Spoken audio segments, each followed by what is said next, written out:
Hi guys, this is Ranjit and welcome to the first Tech Q&A session of 2023, and I'm doing this for the first time in this new office setup, and I have been taking a lot of questions from you guys that you posted on Twitter, and you guys told that the Q&As can be long, so instead of just taking about 15-20 questions that I generally do, I've taken about 30 odd questions today, so let's answer them. Pretty interesting. Okay, the first question is from Artek. He says, among the Pixel 6a and Nothing Phone 1, which phone would you select to use as your personal phone? Would you stick with the Google or give Nothing a chance, seeing the improvement in the OTA updates and better performance? The Nothing phone has improved quite a bit with the Android 13 update. Currently it's in beta. In fact, I did make a video, and I would say with the Android 13 it's a lot better, I would say. But if pure software is concerned, still I would say Pixel 6a is a little bit mature. But again, what I like with the Nothing phone is that it simply does not heat up that much compared to the Pixel 6a. So it's again 50-50. I like both the phones. Camera, I would say slight edge to the Pixel 6a, but now it's not by a huge margin. So it's a toss up between both, because what I like on the Nothing phone, I'll say, is the battery life is slightly better. Also no heating that I notice. On the Pixel, I like the haptic feedback, and still the stereo speakers, I would say, are better, and slight improvement in the camera. So it's a toss up for me in both of them, I would say. You can't go wrong. Again, we also have the Moto Edge 30 also in this price range, if camera is not your highest concern, I would say. Okay, moving to the next one. This is by Grubby Tweets. Everyone is posting best camera phone for photos. So which phone is the best for recording videos? Still, I would say the iPhones are the best in recording videos. But I hope this year this is hopefully going to change, because I'm testing the new phone. This is with the Snapdragon 8 Gen 2. And I feel they have improved the recording. So I have very high expectations with Samsung. But Samsung is also going to use the Snapdragon 8 Gen 2 chipset with the Galaxy S23 lineup. Let's see what they do, because camera on the S23, S22 Ultra was also very good. But in terms of video, they're slightly weaker compared to the iPhone. Let's see if this year Samsung can bridge that gap compared to the iPhone. But as of now, I would say if video is the highest priority, iPhone. Okay, this is by Doctor. Hey Ranjit, now that you have seen 2 years of mediocre smartphone launches, what are your expectations from smartphone companies in 2023? Yes, the last 2 years have been not great, I would say, for the smartphone industry. A lot of issues with smartphones, OT updates for breaking devices and stuff. So hopefully that should get solved, the software issues and all those things. I'm just hoping that OT updates won't break it. And finally, I would say at least in the premium Android segment, we are going to see a lot better smartphone. For example, I've been actually testing this iQOO 11 now. I'll try to post the video of this after a day or two, still testing it. And the biggest improvement, I would say, is because of the new Snapdragon 8 Gen 2 chipset on this one. It simply does not heat up that much. And in fact, this is giving me battery life like a mid-range Android smartphone. That is 8 or 9 hours of SOT, which generally we don't expect with flagships. So it's getting a lot of things right. And I think so a lot of flagship Android smartphones using this chipset will perform a lot better, I would say. Anyways, moving to the next one. Mid-range, I'm still skeptical. There are rumors of the new Snapdragon chip 7 Gen 1, but let's see when it comes out how is the performance of the same. This is by Pradeep. Do you like the dislike button not showing count? Is positive feedback not relevant in today's Pradeep is talking about on YouTube, they have disabled the dislike button doesn't show the number. I don't like it. It should be transparent so that users can see, okay, this video has got so many likes, so many dislikes. I don't like that, friend, but YouTube has done it. Second question, will YouTube Shorts take over the main videos on YouTube in 5 years? I don't think so. It'll take over the main videos, because let's say if you want to go into somebody who's really researching on something, he wants to buy something or something, he can't make that informed decision with just Shorts. Thereby, he will still go to the full in-depth review or whatever that will be the long form, but the short form will take traction for small snippets and stuff like that, quick bite information, what it is, it will go. And I'm also planning to do some shorts. Maybe the full review might be the 15-20 minute, and maybe the shorts might be the trailer of that. So I'm going to experiment, but again, it's not going to completely replace the regular videos where people want to make informed buying decisions. This is by Gulani. Can you give portable speaker recommendations at different price bracket? Pretty interesting question. We have some JBLs, and what I'll do is, guys, in the description I'll leave some links so that you can check it out. I know a few of them not coming the exact model in my head, but after this video is finished, I'll add the links in the YouTube description so that you can check it out. This is by Mudit. Hello Ranjit, would like to see a dedicated video on first, there's a mesh network, Wi-Fi routers and range extenders, and which to choose and what factors to be taken into consideration. Very interesting question, and a niche one. I would say range extenders are not that great. Yes, if it's a small house, apartment or something, only in a one particular room, you're not getting the range. You can use range extenders, but range extenders are not good. They cut your bandwidth by half. That way, I would say, if it's a slightly big apartment or 1 or 2 floor house, then you can go with the mesh networks. I had personally used the Google mesh network earlier. It was very good. But again, if it's a pretty big, setup, multiple floors. For example, this current setup that I have is about 3 floors. And here again, even the mesh would have created some issues. So here I am actually using proper, access points with the, Unify. I have actually 3 of them, and it's covering actually 3 floors very well. So again, it depends, I would say. For a single flat or something, 1 router will do, or maybe with 1 extender, but slightly bigger solutions, mesh. But again, if it's more than that in a complex setup, then you should have actually a proper professional setup that will give you hassle-free experience, in my opinion. Second, a full dedicated video on a home theater. Yes, my home theater is being built, and again, home theater is, again, it's budget. You can't just say. It's up to you what you want. You can finish it in about 1.5 lakhs, and it can go up to 15-20 lakhs also. So it depends on what you do. Projectors, you can get the cheap Chinese projectors just for about 20-odd thousand, but the good ones, I would say, at least lakh, 2.5 lakh, 3 lakhs, stuff like that. So home theater is something that budget, I would say, you have to you go the reverse way. You strictly allocate what budget is there and then go about it. Because if you do otherwise, you will go over budget and you'll go bonkers. Anyways, moving to the next one. This is by Praful. How good iQOO is providing bug-free and bloat-free stable Android updates? Any report on any major issues after the recent Android stable update on the Neo 6 iQOO? I didn't use the Neo 6, so I can't comment. But I would say iQOO updates, I'm testing this iQOO 11 right now. Yes, it's got the Android 13 and everything, but I would say in terms of software optimization, they are simply not that great, I would say, because in fluidity, some of the older phones that are having the Snapdragon Gen 1 and stuff, and even older phones feel more fluid and responsive compared to this. So they have just put in the best hardware out there, but in terms of software optimization, iQOO is never the number one. You're wrong. If you think like that, it's not the case. This is by Jacob. How is your EV? Is it okay to say that you buy a good EV in India? Are you satisfied with? Yes, I'm very satisfied with the EV car. I have the Nexon EV Max and super happy with it. I covered over 3,000 kilometers till now in just about 2 odd months. Super happy with it. It gives a realistic real life range of about 300 kilometers.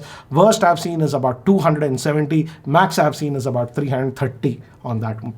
So the rough average I get is about 300 kilometers. So I haven't actually need to charge it anywhere outside my house and my flat, I would say. So I haven't actually needed any commercial third-party DC fast chargings on the road. I haven't used it in the past 2 months. So again, it depends. If mostly you're riding in the city, most of the EVs will give you about, at least even the Nexon Prime, that's the cheaper one, gives you realistically about 200 kilometers of range, and this Max gives you about 300 kilometers of range. So again, if your city run is less than daily, let's say 150, 170 kilometers, you don't have to worry. In fact, I'm charging my car, though my run is pretty high, once in just about 4 or 5 days. So I'm not bothered too much about the charging network. I was very much worried before getting the car, but now once I've got the car in the past 2 months, I never had the reason to actually use the commercial DC fast charging because I'm just charging it at home. Anyways, moving to the next one. This is by Karthik. What are the things Android OEMs should concentrate on 2023, and also whether OEMs have to shift their concentration from camera to software stability and optimization updates? Karthik, you got it right. Too much hype just about the camera.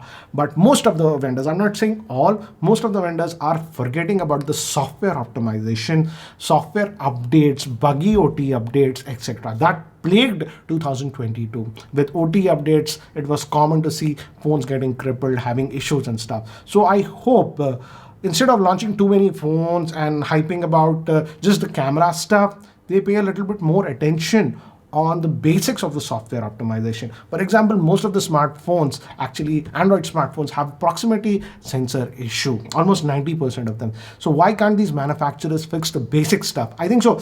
If some of the vendors get this basics right, people will be a lot more happy than just going about gimmicks and stuff like, okay, I have 200-watt fast charging, I have this, I have that.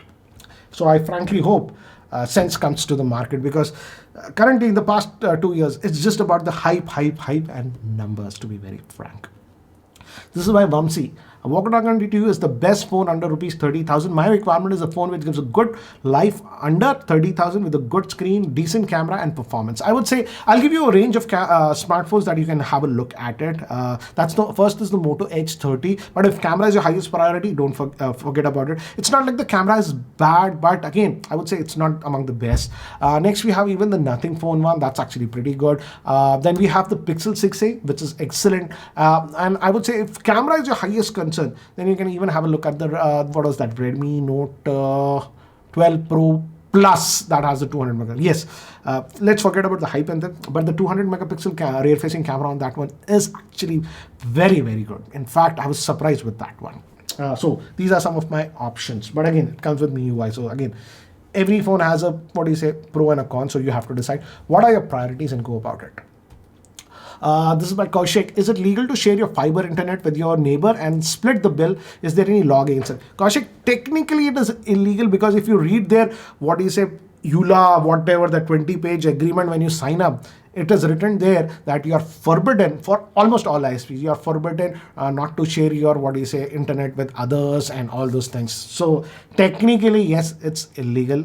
But if you're not doing, if you're just sharing they'll be okay, but if you're doing it on a larger scale and they know, they can disconnect your connection. This is by Nathan. Hi, sir, big fan of you. Thank you. After Redmi launched the Note 12 series in India, they only talked about the 200 megapixel camera and 120-watt charging in the Plus variant. Is that Redmi making different advertising trick to hype those devices? No, actually the 200 megapixel camera, as I've told you, is actually class ahead compared to many of the other phones in that segment. So the camera is good. But again, yes, pricing people have to digest, because it's 30,000 and in offers 27. So yes, you are paying a premium. What about the Mi Note 12 Pro 5G 50 megapixel camera and real-world performance? I would say, in fact, just yesterday I had posted the video of the Realme Note 12 Pro 5G, and I said for most of the users, the Redmi Note 12 Pro 5G might be a more practical smartphone, because even that 50 megapixel camera on that one was actually pretty good. Yes, if I do a side-by-side comparison, the 200 megapixel will do a better job, but again, that 50 megapixel camera was no slouch. So, and I would say for most users, that is the smartphone that is ideal mix. I would say balanced mix of price to performance. I would say at 22,000 you can get it. I feel that's very balanced. Yes, that way the Redmi Note 12 Pro Plus looks expensive. Anyways, moving to the next one. This is by Vardhan. Has the Indian market accepted MediaTek processor as the norm? Earlier, it would be a no-buy if the phone had anything else than a Snapdragon.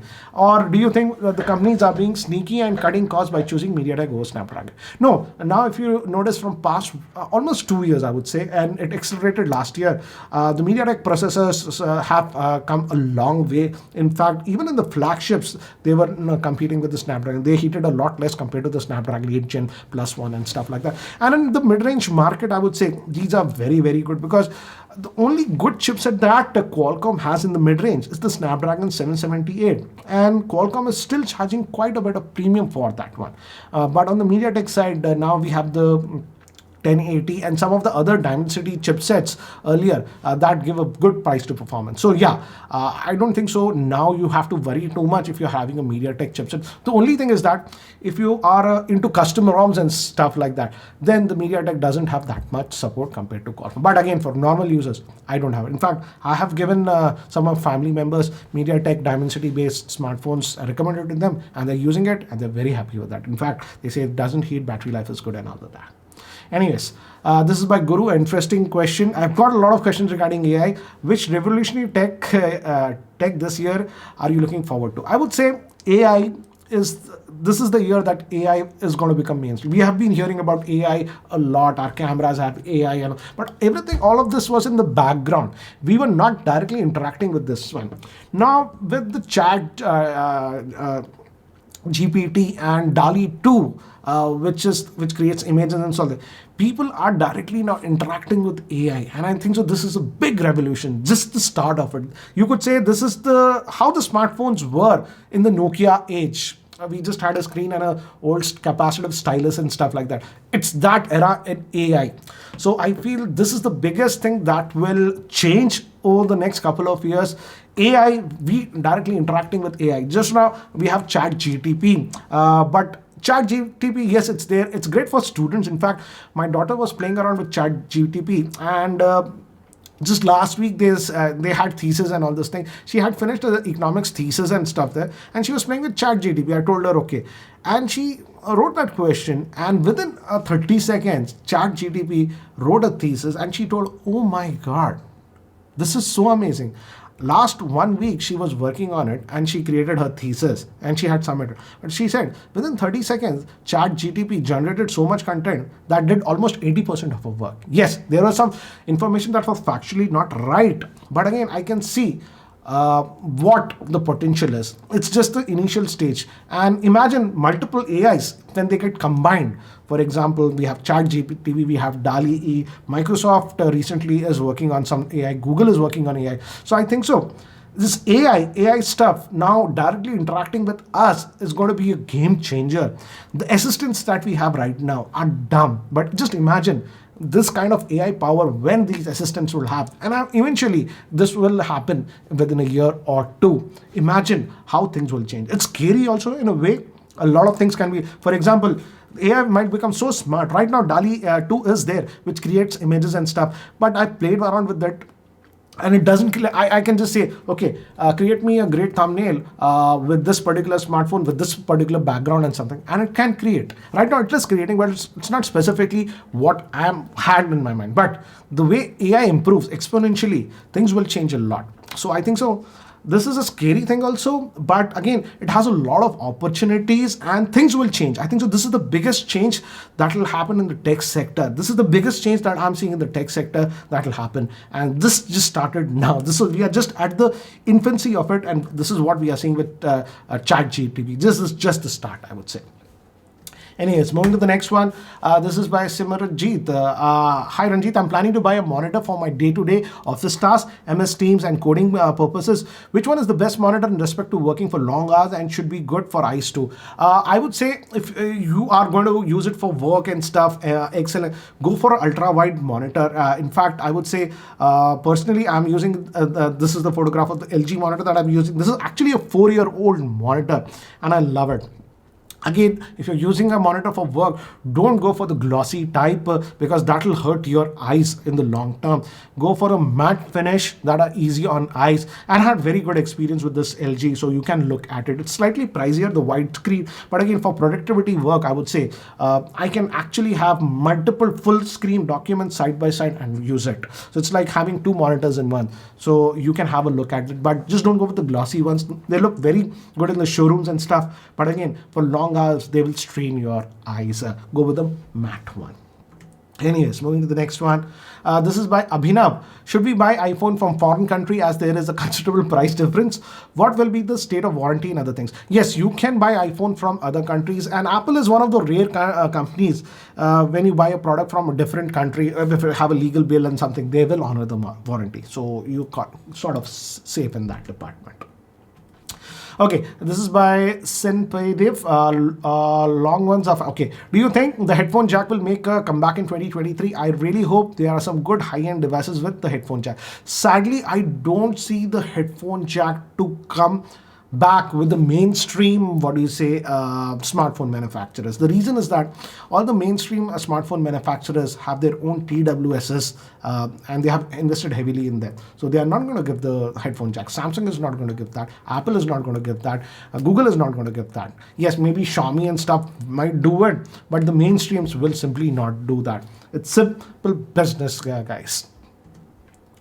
Anyways, moving to the next one. This is my Neeraj. What are your views on the Pixel 7 and the 7 Pro back cameras? Glass is breaking automatically. I wanted to buy one in the upcoming sale, but seeing this issue, and yes, this is happening, and this is happening mostly, I would say, in US and other countries, colder countries. But I have actually seen reports with one or two Indian users also this is the Pixel 7 Pro. The camera lens is actually cracking just out of the blue. So I'm also worried about this one.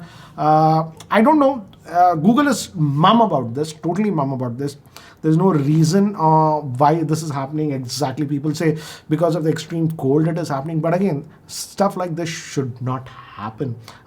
You can Google about it. I have seen dozens of cases. And in fact, even some Indian users, a couple of them have reported. Not many, couple of them. So it hasn't happened particularly to my unit.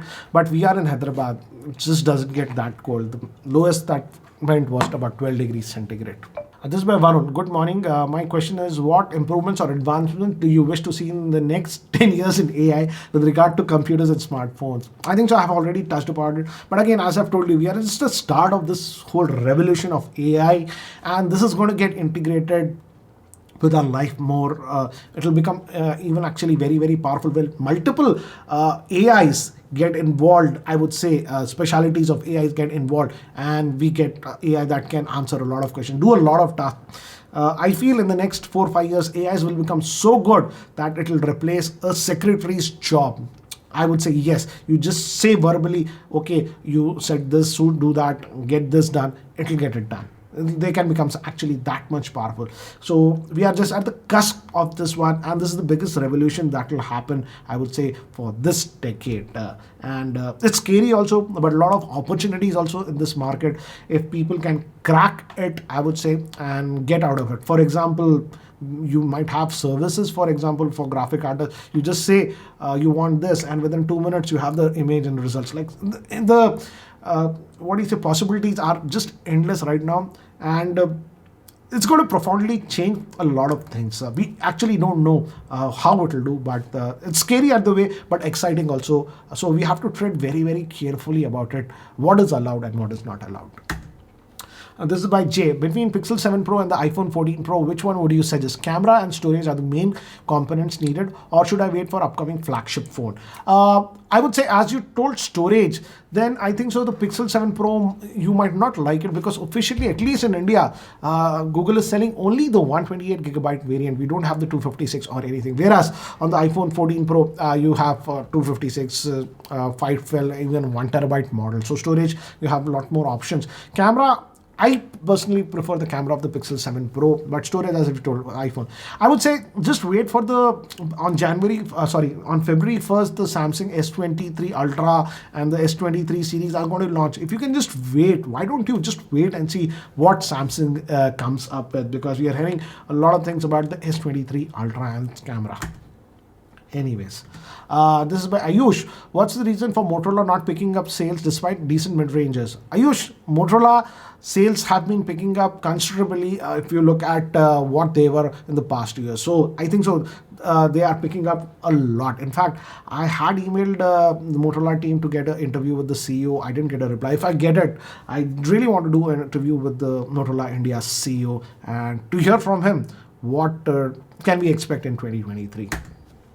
This is by Ritesh. What are your views on planned obsolescence by smartphone manufacturers, like motherboard going kaput after a year, screen going kaput, slowing software update? I've seen both flagship and budget devices having the same problem. Yes, Ritesh, you're perfectly right. And people didn't believe me. I have been shouting about this from past 1 year. Regarding OT updates, just don't apply OT updates blindly. They are crippling devices. And I think so I feel this is not done intentionally, but the problem in the past 2 years was that a lot of things happened because of COVID. There was no coordination. Many people were not coming directly to the office. So I feel the coordination, the quality control that actually used to happen normally went for a total toss. And that is why we had a lot of bad OT updates. I just hope this stops now. I really hope this stops now, because it was a shit show in 2022. The amount of issues after OT updates that the smartphones were getting were very, very bad. In fact, a lot of smartphones that were having AMOLED screens were going bad. And again, I think so. This was because of the COVID situation. There might be a big batch of AMOLED, smartphones. Their quality control might not have been up to the maximum standards, and because of stress and something, after some time they were going kaput. So I just hope this stops now, because I was really, really disappointed seeing many smartphones. In fact, it happened across almost all the brands. Even Apple, in the last 3 months, with one of the some OT updates, their also screens started having problems. So it was not restricted to one or two brands. Almost every brand had an issue. This is by Tintin. Why Samsung and LG don't provide Dolby Vision and Atmos support in their mid-budget TVs? Does it impact the TV experience when you watch and support content? Samsung does not provide Dolby Vision, but LG does, I would say, at least in their higher-end TVs and stuff like that. Maybe LG doesn't provide it in the mid-range because of the budget issues, because for Dolby Vision and Atmos, you actually have to pay a license fee. And regarding Samsung, I'll tell you, Samsung does not give Dolby Vision even in the 10 lakh television. Forget about the mid-range.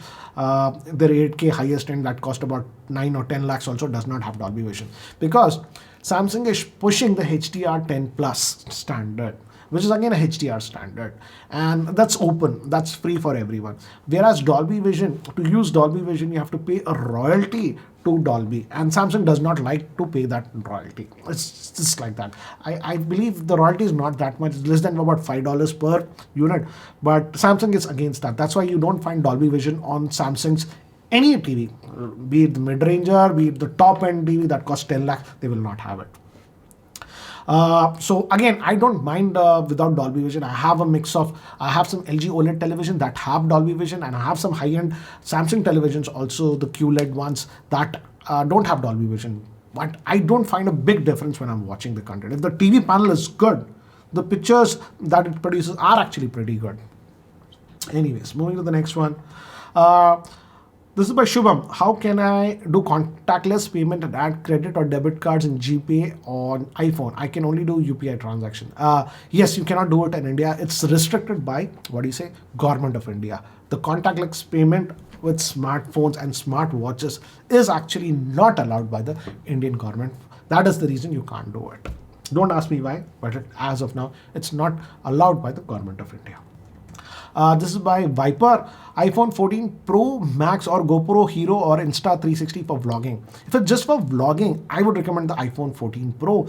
The problem is that the Hero 9 and the Insta360 are basically first action camera, and the field of view that they give is very, very wide, I would say, even after you set it. And again, in low-lit environment like this, indoor environment where they don't have a lot of natural light, they simply do not do a good job. So in that area, I would say just for vlogging and stuff, the iPhone 14 Pro will do a far better job, I personally feel, compared to the Hero 9 or the Hero 9 and the Insta360. If you're mostly shooting outdoor stuff, you will get away with it. But the moment you get it indoors and the lighting is not good, it will fail. The quality will be very, very bad. This is by Kalyan. I personally feel the long format is fine, okay? My question is, while buying a phone, one of the most important deciding factor for me is custom ROM. Dev support for the device. Thus, I generally go with Xiaomi devices with good hardware. What's your take? Yes, Kalyan, as you said, you're an advanced user using custom ROMs and stuff. So yes, you can definitely go with the Xiaomi devices because the hardware is very, very good on that. Generally, they give the most hardware for the price point. But the software, that MIUI, again, we know about it. Yes, it's improving, but yeah, there's still scope of improvement. That's why I would say I was testing this iQOO 11 also. The hardware on this is cutting edge. The best goddamn hardware as of now, the fastest as of now. But again, in software, I feel the software optimizations are very, very poor. It doesn't feel like sometimes I'm using a 144 hertz screen, because in even Chrome and stuff, I feel jitters and stuff like that.